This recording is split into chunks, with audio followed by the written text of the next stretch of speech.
Cześć, tutaj Klaudia.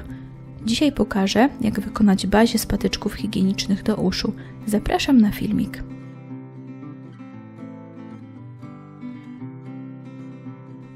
Ucinam kawałek drucika.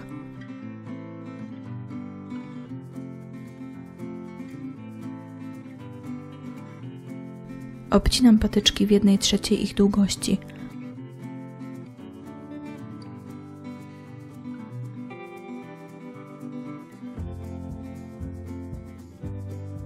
To samo robię z drugiej strony.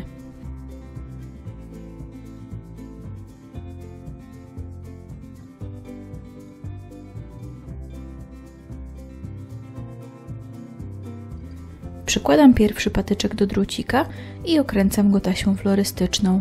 Można też użyć do tego zwykłej bibuły.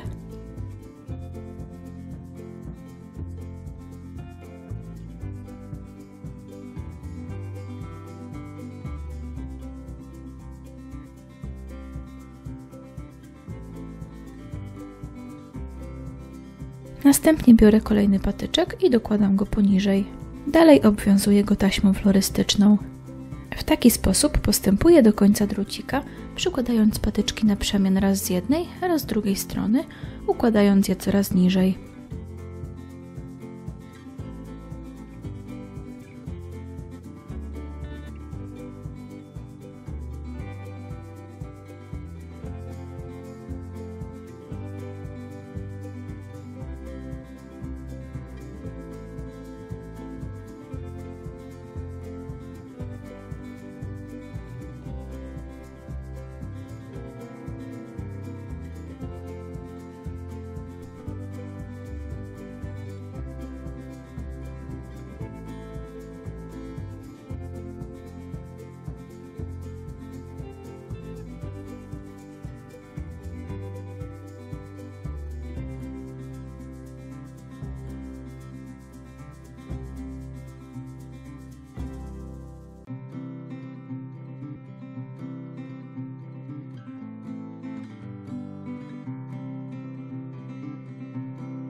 Taśmę florystyczną odcinam, a jej koniec przyklejam klejem.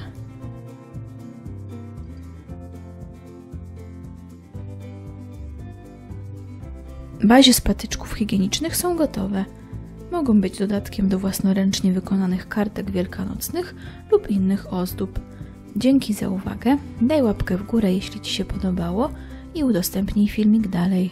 Subskrybuj kanał, a będziesz na bieżąco z nowościami. Zapraszam na inne moje filmiki, pozdrawiam i do zobaczenia.